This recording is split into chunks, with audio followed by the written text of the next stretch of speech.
Chapter number 4 था उसका basic concept अपन ने क्लियर कर लिया था, उसके गुणधर्म और जो इसकी प्रारंभिक संक्रिया यानी एलिमेंट्री ऑपरेशन था और जो सारणिकों के गुणनफल थे उनके बारे में अपन ने डिस्कस कर लिया था।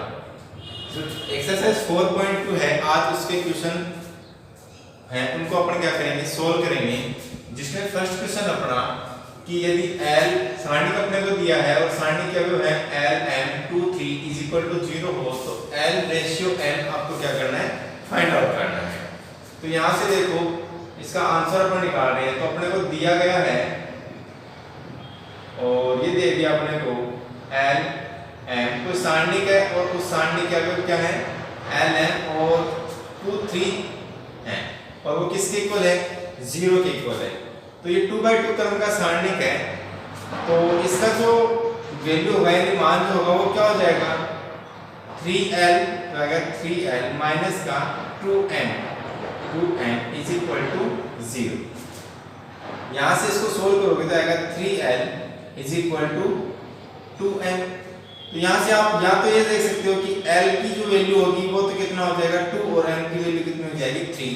या फिर एक काम करो आप L के अपॉन में क्या आएगा M, तो ये आएगा L अपॉन में M और L के अपॉन में क्या था, सॉरी L के मल्टीप्लाई में क्या था 3, तो ये उस साइड जाएगा क्या आएगा अपॉन में आएगा तो आएगा 2 अपॉन में 3। यानी आपके पास में जो L रेशियो M था वो कितना हो गया 2 रेशियो 3 हो गया।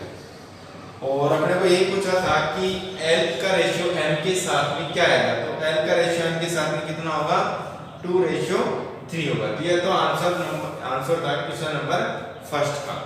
सेकंड जो क्वेश्चन था उस क्वेश्चन में अपने को सारणिक दी थी, डिटरमिनेंट्स दिया था और उस डिटरमिनेंट्स को आपको लघु सारणिक और उप सारणिक पूछा था। द्वितीय पंक्ति का पूछे या स्तंभ का पूछे, किसी का भी पूछे आप निकाल सकते हो। और ये आपके लिए एक प्रैक्टिस क्वेश्चन समझो आप एज ए प्रैक्टिस क्वेश्चन, और उसके अकॉर्डिंग आप उस क्वेश्चन को क्या करोगे, हल करोगे, उसकी उप सारणी ज्ञात करने की कोशिश करोगे।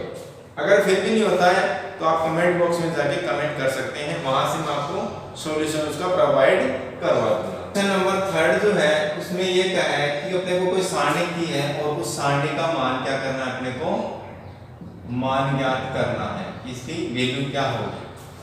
तो यहाँ पे देखो अपने पास में डेल दे दिया और डेल है अपने पास में 13 16 19 और ये है 14 17 20 और 15 18 और 21। तो यहाँ से देखो आप इसका मान प्रसार करके भी ज्ञात कर सकते हो और जो मैंने आपको एलिमेंट्री ऑपरेशन यानी प्रारंभिक संक्रिया बताई थी उन प्रारंभिक संक्रियाओं का यूज करके भी आप इनका वैल्यू फाइंड आउट कर सकते हो। यहाँ पे देखो अगर अपने इसका प्रसार करते हैं तो प्रसार में अपने को ज्यादा टाइम लगेगा। तो अगर मैं इसमें क्या कर दूं, ऑपरेट कर दूं यानी ऑपरेशन लगा दूं इसकी पंक्तियों में या स्तंभ में, तो फिर ये जो क्वेश्चन है वो आसानी से सोल्व हो जाएगा। तो यहाँ पे देखो ये तो है इसकी प्रथम पंक्ति, ये इसकी द्वितीय पंक्ति और ये है इसकी तृतीय पंक्ति और ये है इसका प्रथम स्तंभ, ये इसका द्वितीय स्तंभ और ये क्या है इसका तृतीय स्तंभ।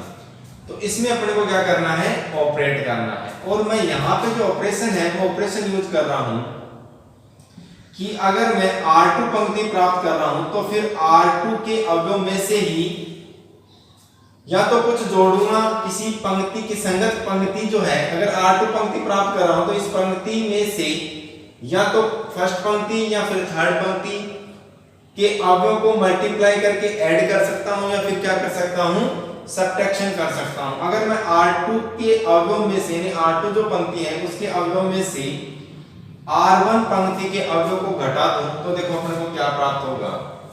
और एक ऑपरेशन और यूज कर रहा हूं मैं, अगर मैं R3 पंक्ति प्राप्त करना चाहता हूं और R3 पंक्ति के अवयव में से R2 पंक्ति के अवयव को घटा दूं तो देखो अपने को क्या मिलेगा।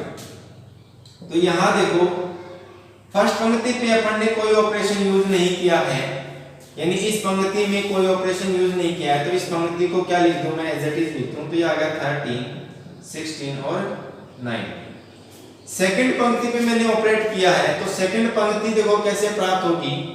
सेकंड पंक्ति ये है, उस सेकंड पंक्ति को मैं प्राप्त करना चाहता हूं, वो कैसे प्राप्त करेंगे? R2 में से R1 के अवयव को घटाओगे।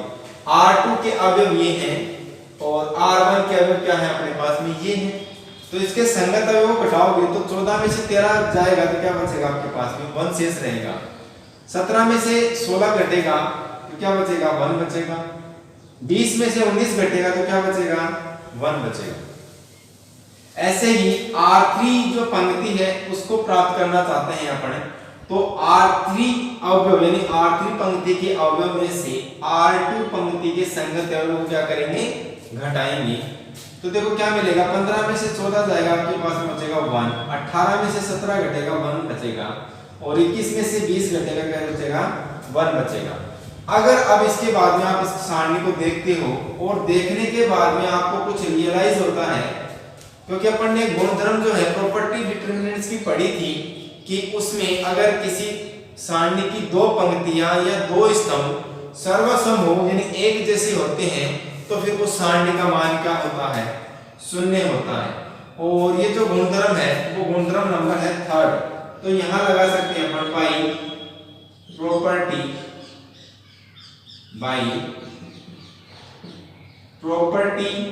3rd, और प्रॉपर्टी 3rd से इस सारणी का मान क्या हो जाएगा? शून्य हो जाएगा। या फिर आप यहां लिख सकते हो कि किसी भी सारणी की दो पंक्तियां या दो स्तंभ सर्वसम या एक जैसे होते हैं तो उस सारणी का मान शून्य हो जाता है। या फिर आप इस प्रॉपर्टी का यूज कर सकते हो। तो ऐसे ही अगर मैं इसका प्रसार करता तो आपको काफी टाइम लगता।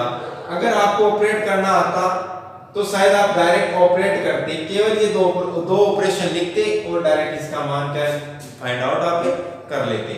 और यहां से अगर इसका प्रसार करते तो मान तो इसका निकल आता, कोई दिक्कत नहीं थी, लेकिन इनको मल्टीप्लाई सब्ट्रैक्शन करने में आपको टाइम लग जाता। तो इसीलिए इस ऑपरेशन को आपने यूज किया है। क्योंकि कई बार वो क्वेश्चन अपने को ये दे देगा कि कोई आपको सारणी दे देगा और बोल देगा कि इस सारणी का मान बिना प्रसार किए हुए आपको क्या करना है? ज्ञात करना है। तो फिर आपको उसमें क्या करना पड़ेगा? ऑपरेट करना पड़ेगा, यानी आपको ऑपरेशन का यूज करना पड़ेगा।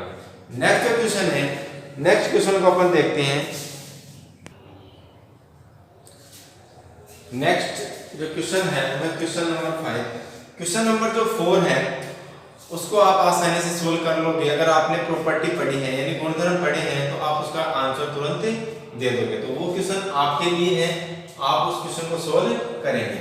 यहां से देखो आपको क्या करना है, आपको एक सारणी दी है और उसको सिद्ध करना है कि ये x - y, y - z और z - x के इक्वल होता है।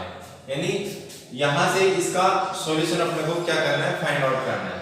अब देखो अगर यहां से आप प्रसार करके इसका मान निकालोगे तो आपको काफी दिक्कतें आएंगी, क्योंकि फैक्टर बनाने में बहुत ज्यादा अपने को प्रैक्टिस करनी पड़ती है। तो यहाँ पे अगर मैं ऑपरेट कर दूं तो ऑपरेट करने से यहाँ पे अपने पास में जो फैक्टर है वो फैक्टर बन के निकल के आ जाएंगे और उन फैक्टर को अपन क्या कर लेंगे? बाहर निकाल लेंगे। तो यहाँ देखो LHS साइड अपन लेके चल रहे हैं। LHS साइड अपने को दिया है 1yz और y प्लस का z। ध्यान से समझना इस क्वेश्चन को। 1zx और फिर है z प्लस में x, 1xy और x प्लस y। ठीक है। अब यहां से देखो आप, यहां से आपको x minus y, y minus z और z माइनस x जो गुणनखंड है वो कैसे फाइंड आउट करेंगे? तो यहां से देखो अगर मैं द्वितीय पंक्ति प्राप्त करना चाहता हूं और द्वितीय पंक्ति में से अगर मैं फर्स्ट पंक्ति के संगत अवयव को घटाऊंगा तो देखो यहां से 1 में से 1 घटेगा तो आपके पास मिलेगा 0। z माइनस zx या आपके पास में zx माइनस yz घटेगा तो यहां से देखो x आएगा कॉमन, यहां से zx में से yz घटेगा, zx में से yz घटेगा तो x आएगा आपके पास में कॉमन और ये बचेगा आपके पास में z माइनस y।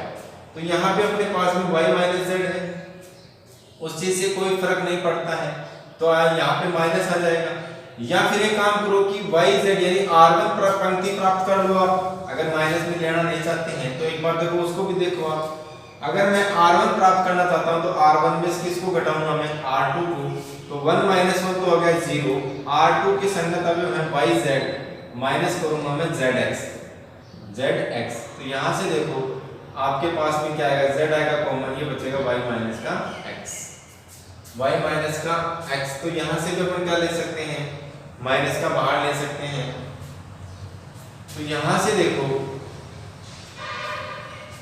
यहाँ से अपन ने उसमें थोड़ा सा मिस्टेक कर लिया था। तो यहाँ देखो अगर zx में से क्या घटाऊंगा, yz घटाऊंगा, तो z आएगा कॉमन, x माइनस का y बचेगा, तो x माइनस का 1 फैक्टर बच रहा है। तो यहाँ पे जो ऑपरेशन लगेगा वो देखो क्या ऑपरेशन लगेगा। अगर मैं R2 पंक्ति को प्राप्त करना चाहता हूँ तो फिर R2 पंक्ति में से कौन सी पंक्ति के अवयव घटाऊं कि अपने को कुछ ऐसा वेक्टर प्राप्त हो जाए। तो मैंने R1 जो पंक्ति है उसको लेस कर रहा हूं, मैंने उसके संगत जो अवयव है उसको घटा रहा हूं। एक ऑपरेशन और लगा दो इसमें कि R3 जो पंक्ति है उसको प्राप्त करना चाहते हो आप, तो देखो यहाँ देखते हैं अपन एक बारी, R3 पंक्ति प्राप्त करना चाहते हो और R3 जो पंक्ति है उसके अवयव में से अगर मैं R2 घटाता हूं तो देखो यहाँ पे अपने को क्या बचता है, क्या प्राप्त होता है। तो यहाँ पे अपने पास में है xy माइनस का zx, तो यहाँ से x कॉमन आएगा, आपके पास में बचेगा y माइनस का z, तो वो भी अपने पास में प्राप्त हो रहा है। तो अपन एक संक्रिया ये यूज कर सकते हैं। तो यहाँ पे देखो संक्रिया यूज करेंगे तो देखो अपने पास में क्या प्राप्त होता है। अपन ने R2 और R3 जो पंक्ति है उस पे ही ऑपरेशन यूज किया है, तो फिर जो फर्स्ट पंक्ति है वो एज इट इज रहेगी, तो आएगा 1 yz और फिर आएगा आपके पास में y प्लस z। R2 पंक्ति पे ऑपरेट कर रहे हो और R2 में से क्या लेस कर रहा हूं मैं, R1 लेस कर रहा हूं, तो 1 में से 1 घटेगा, तो यहाँ एक बार के लिए लिख लो 1 माइनस 1 zx माइनस का yz, तो ये आ गया zx माइनस का, इसको थोड़ा सा बढ़ा लेते हैं, काम करते हैं तो ये उसमें वैल्यू नहीं आएगी, तो आएगा 1 yz और y प्लस का z, ये अपने पास में है। अब R2 में से R1 के को घटाओगे तो 1 माइनस 1 कितना हो गया, तो आ गया 1 माइनस का 1, zx माइनस का y, तो आ गया zx माइनस का yz। उसके बाद में z प्लस x, तो आ गया आपके पास में z प्लस x और फिर है माइनस y प्लस z, तो आ गया y प्लस में z। ऐसे ही R3 जो पंक्ति है उसको प्राप्त करना चाहते हैं इस पंक्ति को, तो R3 में से R2 घटा रहा तो 1 में से 1 घटेगा, तो आएगा 1 में से 1 घटेगा तो 1 माइनस 1 हो गया। xy में से क्या घटाना है, xy में से लेस कर रहा हूं zx, तो आएगा आपके पास में zx। फिर यहाँ पे x प्लस y में से x प्लस y तृतीय पंक्ति का जो है उसमें से संगत अवयव किसका, R2 पंक्ति का क्या होगा, z प्लस x होगा। यहाँ से इसको सोल्व करोगे आप तो देखो आपको क्या प्राप्त होता है। यहाँ से इसको सोल्व करते हैं तो यहाँ से देखो ये तो एज इट इज आ गया 1 yz और उसके पास में बाद में है y प्लस में z, तो आ गया y प्लस में z। आगे देखो 1 माइनस 1 तो हो गया 0, तो ये तो हो गया 0। यहाँ से अगर मैं z को कॉमन लेता हूँ, z कॉमन लोगे तो आपके पास में आएगा x माइनस का y। यहाँ से देखो ये आएगा z प्लस x माइनस का y और माइनस का z। भाई आपके पास में है z प्लस x फिर माइनस का y और माइनस का z, तो z से z कैंसिल होगा, क्या आ गया आपके पास में x माइनस y आ गया। ऐसे यहाँ 1 माइनस 1 ये तो हो गया 0 और यहाँ से देखो आप क्या कॉमन ले सकते हो, x कॉमन ले सकते हो, तो ये आ गया आपके पास में x कॉमन और ये बच गया आपके पास में y माइनस का z, तो आ गया आपके पास में y माइनस का z। यहाँ पे देखो x प्लस y है, ये है x प्लस y फिर है माइनस का z, तो माइनस का z और फिर माइनस का x। यहाँ से देखो माइनस और माइनस x और प्लस x कैंसिल होगा, क्या आ गया y माइनस का z, तो आ गया y माइनस का z। यहाँ से इसको हटा दो, आगे इसको सोल्व करते हैं अपन। यहाँ से देखो जो द्वितीय पंक्ति है उस द्वितीय पंक्ति में देखो अपन क्या कॉमन ले सकते हैं, द्वितीय पंक्ति के अवयव में से x माइनस y और x माइनस y और इसमें 0 है तो इसको मैं बाहर निकाल सकता हूँ। तो यहाँ से आपके पास में फैक्टर तो आ गया x माइनस वाई। और तृतीय पंक्ति से मैं क्या कॉमन ले सकता हूँ, y माइनस जेड इसमें भी और y माइनस जेड इसमें भी है, और यहाँ पे क्या है 0 है तो कोई फर्क नहीं पड़ने वाला। तो आ गया y माइनस का z। सारणी का अपनी क्या बच गई, उसको यहाँ लिख सकते हैं, ये आ गया आपके पास में 1 yz और ये आ गया y प्लस में z। इसके बाद में ये बच गया 0, यहाँ क्या बच गया आपके पास में z, क्योंकि x माइनस वाई तो आ गया बाहर, यहाँ क्या रह गया 1 रह गया। इससे ही यहाँ पे 0, यहाँ पे y माइनस जेड बाहर आ गया, क्या बच गया x बच गया, और यहाँ क्या बच गया आपके पास में 1 बच गया। तो यहाँ पे देखो अपने को ज्यादातर अपन क्या करने की कोशिश करेंगे कि सारणिक में कम से कम 2 शून्य करने की कोशिश करेंगे। अगर नहीं होता तो कोई दिक्कत नहीं, अगर 1 शून्य होता है तो भी कई बार अपना आंसर आ जाता है, लेकिन कई बार अपने को अधिकतम 2 शून्य करने की आवश्यकता पड़ जाती है, जिससे आंसर जो होगा वो इजीली सोल्व हो जाएगा। और अपन ने मैंने ये भी बताया था कि यदि किसी सारणिक में किसी पंक्ति या स्तंभ में अधिकतम शून्य की यानी अधिकतम शून्य उपस्थित हो तो फिर उसी पंक्ति या स्तंभ के अनुसार अगर उसका प्रसार किया जाता है तो फिर उसका जो मान आएगा वो इजीली यानी तुरंत आ जाएगा। तो यहाँ पे देखो प्रथम स्तंभ में जो शून्य की संख्या है वो अधिकतम है, तो प्रथम स्तंभ के अनुदिश इसका प्रसार कर दो। प्रसार करने के बाद देखो आपको क्या प्राप्त होता है। तो यहाँ देखो प्रथम स्तंभ के अनुदिश प्रसार करने पर तो इसका प्रसार करोगे तो आएगा आपके पास में x माइनस वाई और फिर है y माइनस का z।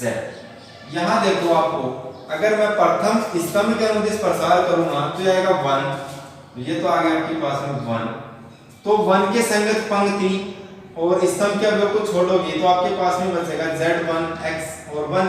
तो यहाँ से क्या आएगा 1 माइनस का z, सॉरी 1 इंटू में z तो आएगा z माइनस का x, क्या आ गया आपके पास में z माइनस का x। देखो अपने को मिल भी रहा है z माइनस x। फिर है माइनस का 0, तो इससे जो भी मल्टीप्लाई होगा वो 0 होगा और ये भी क्या हो जाएगा 0 हो जाएगा, तो 0 प्लस में 0। यहाँ से इसको सोल्व करेंगे तो ये आएगा आपके पास में x minus y, y minus का z और ये से मल्टीप्लाई होगा तो क्या आएगा आपके पास में z माइनस का x, जो कि किसके इक्वल है RHS के इक्वल है। तो यही इसका अपने को प्रूफ पूछा था उसने कि अपने को कोई सारणी दी है तो सारणी का मान क्या होगा, ये होगा, सिद्ध करके आप बताइए। तो यहाँ पे देखो अपन ने ऑपरेट किया और इसको प्रूफ कर दिया। इन क्वेश्चनों को बार बार देखोगे, बार बार देखने से अपनी प्रैक्टिस होगी और अपन और भी टाइप के जो क्वेश्चन है उनको भी सोल्व कर पाएंगे। क्वेश्चन नंबर 6 जो है उसमें देखो आपको क्या दिया है, सारणी दी है और बोल दिया अपने को कि इसका मान आप ज्ञात करो। तो फिर देखो यहाँ से इसको सोल्व करने की अपन कोशिश करते हैं। दिया गया अपने को सारणी और वो है आपके पास में 0 b स्क्वायर a, फिर है c स्क्वायर a, फिर है a square b, 0 c square b, फिर है a square c, b square c और 0। यहाँ से देखो आप अपन इसको कहीं से भी कॉमन निकाल सकते हैं। देखो अगर आप देखोगे ध्यान से तो स्तंभों में देखो क्या है a स्क्वायर है तो a स्क्वायर अपन वेनिस्ट ले सकते हैं। द्वितीय स्तंभ में देखो आपके पास में b स्क्वायर है या 0 या b स्क्वायर है तो b स्क्वायर को वेनिस्ट ले सकते हैं। तृतीय स्तंभ से देखो अपने को b स्क्वायर है, सॉरी c स्क्वायर है तो तृतीय स्तंभ से आप c स्क्वायर को वेनिस्ट ले सकते हो। आप पंक्तियों से भी वेनिस्ट ले सकते हो। देखो पंक्ति में क्या है a वेनिस्ट है तो पंक्ति से प्रथम पंक्ति से a वेनिस्ट आ जाएगा। द्वितीय पंक्ति में देखो b कॉमन है यानी b वेनिस्ट ले सकते हो। तृतीय पंक्ति में c वेनिस्ट है तो c आप कॉमन ले सकते हो। यहाँ पे मैं स्तंभ से बाहर निकाल रहा हूँ तो देखो प्रथम स्तंभ से a स्क्वायर, तो प्रथम स्तंभ से आ गया आपके पास में a स्क्वायर बाहर, द्वितीय स्तंभ से आपके पास में आ गया b स्क्वायर बाहर और तृतीय स्तंभ के आ गया आपके पास में सी स्क्वायर। आपके पास में देखो सारणी क्या बच गई, 0, ये आ गया 0, बी स्क्वायर बाहर आ गया तो बच गया a, यहाँ पे सी स्क्वायर बाहर आ गया तो आपके पास में बच गया a, यहाँ पे a स्क्वायर बाहर आ गया तो क्या बच गया b, यहाँ 0, सी स्क्वायर बाहर आ गया तो क्या बच गया b, यहाँ पे a स्क्वायर बाहर आ गया तो बच गया c, b स्क्वायर बाहर आ गया तो बच गया c, और ये बच गया आपके पास में 0। तो ये तो यहाँ पे सोल्व हो गया यहाँ तक।